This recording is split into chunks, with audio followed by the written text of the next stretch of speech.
Welcome on home.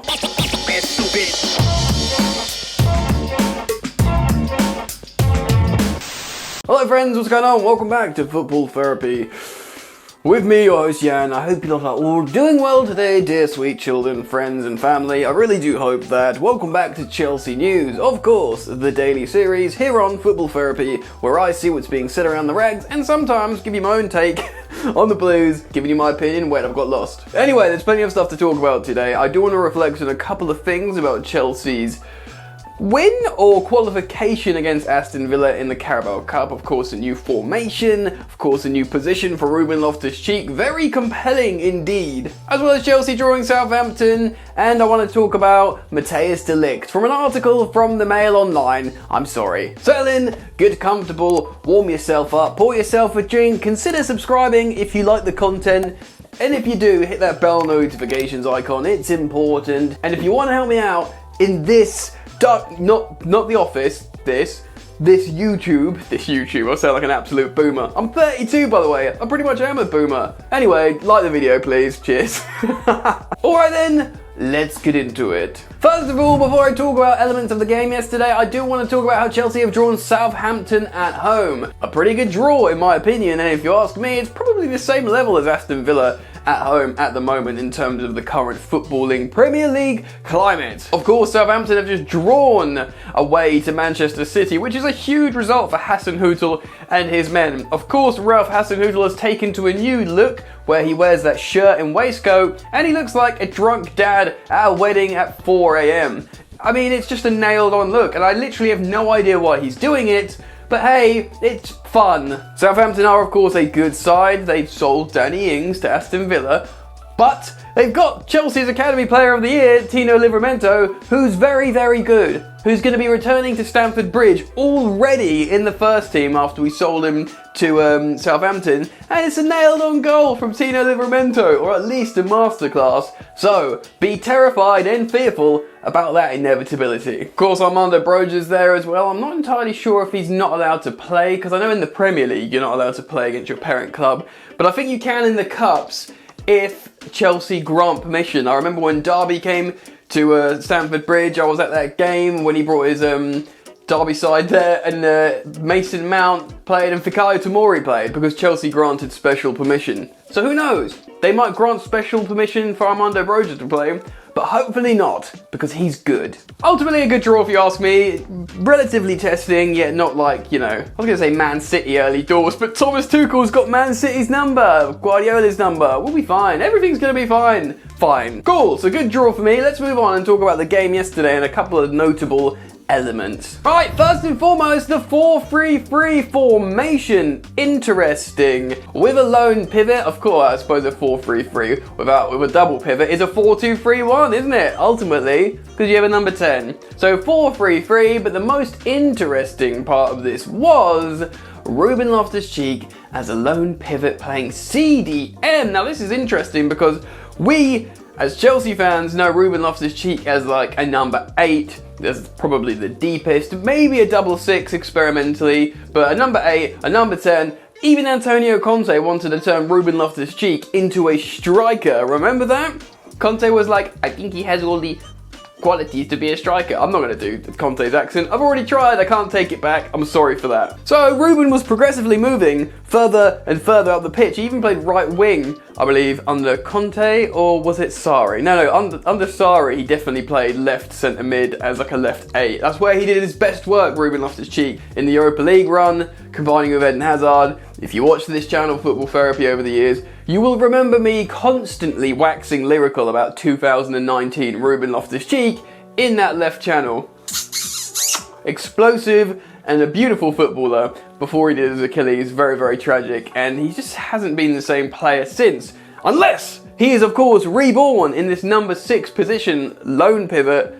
Could be amazing. He certainly performed well against Aston Villa. He had number 8s in front of him that dropped down to cover when he was exploding forward through midfield and progressing the ball. This could be something here. We know Thomas Tuchel likes Ruben Loftus-Cheek. He's spoken about him before in press conferences, saying he's a bit like Michael Ballack. He's got qualities he likes, and he's known him since the Chelsea youth system, which is pretty interesting. So in a season when we're playing in multiple competitions and he likes midfield cover, and hey, in a season where we're still unsure about Saul Niguez, whether he'll come good, maybe having the option to turn to Ruben Loftus-Cheek will be a really positive thing for Chelsea manager Thomas Tuchel. I think his driving runs will be harder to pick up when he's coming from the base of a midfield, flanked by two sort of number 8s. I think that will suit him better. And maybe this appeases how he's changed since his injury. Maybe he doesn't trust himself for those small motor movements like he did before the Achilles injuries, which you kind of need further up the pitch. If he's looking at more of the pitch and he just needs to drive forwards with the ball because he's coming from that pivot, maybe it works. Maybe it works. So, huge thumbs up for Ruben Loftus-Cheek, but let's go back to the 4-3-3 formation and talk about that for just a moment. Now, we've spoken about Tuchel training another formation before, but no one's ever called out for it. And why would you? We're champions of Europe playing a 3-4-2-1. Superb, suits our players perfectly, but there's still that sort of lingering, oh, but what if these particular type of games that have completely locked down the channels for that formation, maybe it's worth switching it to something else, even for like 20 minutes in a single game rather than playing a whole game in that formation. So it certainly was interesting to see Tuchel go for this 4-3-3. Of course, in this formation with Chelsea, you lose a defender, so I think Callum Hudson-Odoi was dropping down from the right wing position a lot, out of possession. You've heard managers over the years talk about, yeah, formations are important, but because they're so fluid these days, in and out of possession, moving around in different phases of play, they're quite fluid anyway. Like a certain player playing a position will be playing 3 positions almost throughout the entirety of a football match. So it's not so rigid, but it very much was a 4-3-3 yesterday. It was interesting to watch. I don't think we'll be seeing it again anytime soon because these big difficult matches coming up will of course revert to type with the 3-4-3. But certainly interesting to see Tuchel train this, and I'll be very keen to watch how it develops in the future. Could it be another string to Tuchel's bow, or could it be ultimately a destructive thing where you waste time and confuse the players? Well, I hope it's the first of the two.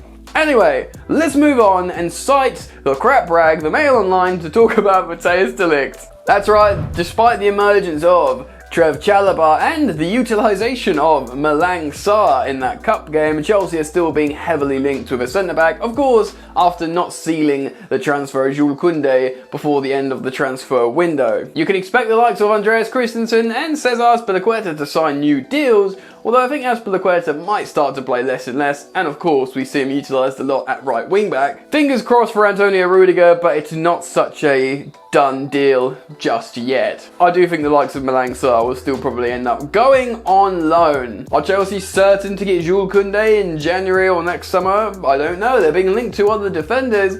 Maybe they're angry at Sevilla and maybe they're wanting to cut ties with the deal. Chelsea have been linked quite heavily of late to Juventus defender Matthijs de Ligt. Now, remember in that Ajax team, he was probably the highest profile exit of all the players. I'm talking obviously De Jong to Barcelona was massive as well, Hakim Ziyech to Chelsea of course, more of a senior player though, and Donny van de Beek, bless him, to Manchester United. Ugh. But De Ligt was the captain of Ajax at just 19 years old, which is mind-blowing really if you think of like Tadic and all these other senior players there.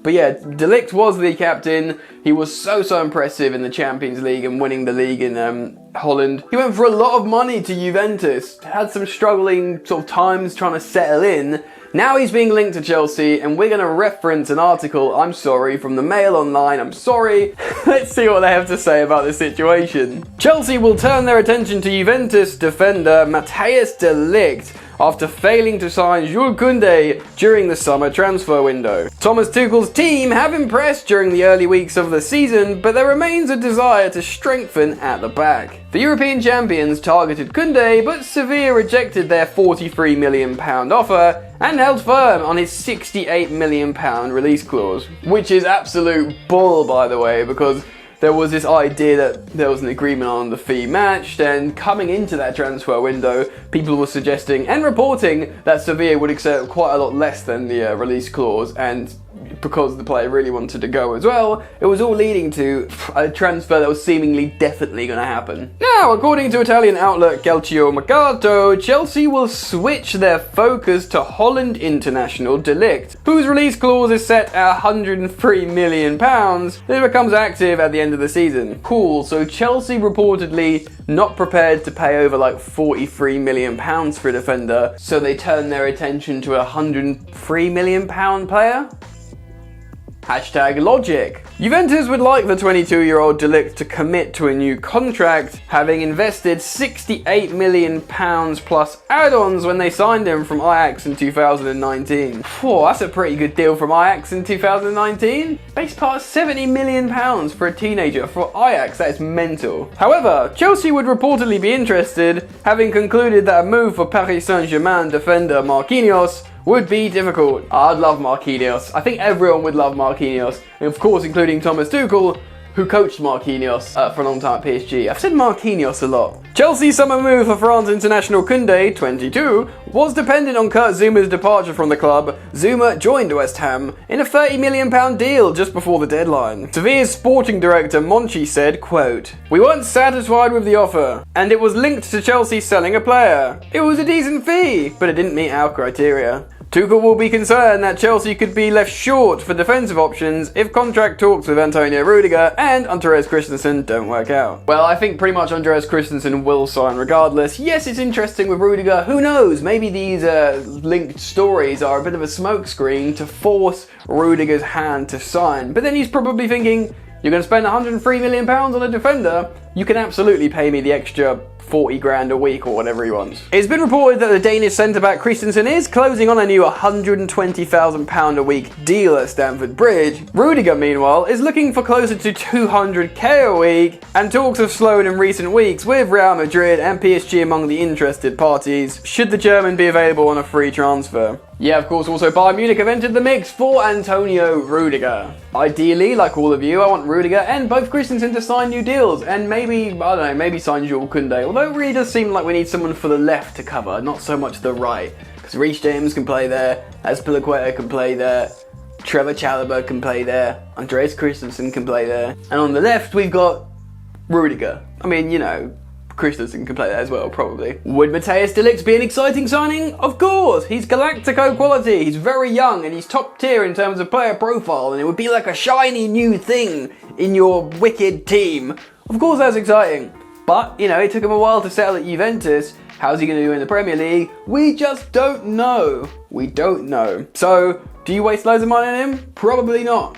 Would you rather get Jules Kounde, who's agreed terms? Probably. But like I said, at the moment, he seems like a right-sided player. Guys, what do you think? I'd urge you all to comment down below in the comment section. That's where you comment, of course. And yeah, let's start up a conversation and discussion on the stuff that I've spoken about in today's video. Formations, 4-3-3, Ruben Loftus-Cheek, CDM, transfers, Matthijs de Ligt, all that good gear. Comment down below. If you want to help me out, please do consider dropping a like on the video. Helps me out in the dark abyss, which is the YouTube algorithm. Other than that, I think we're pretty cool friends, so enjoy the football, and of course, I'll see you later. You ain't so tough with that bad boy tuck. I'ma get it how I'm living, I'ma walk the walk.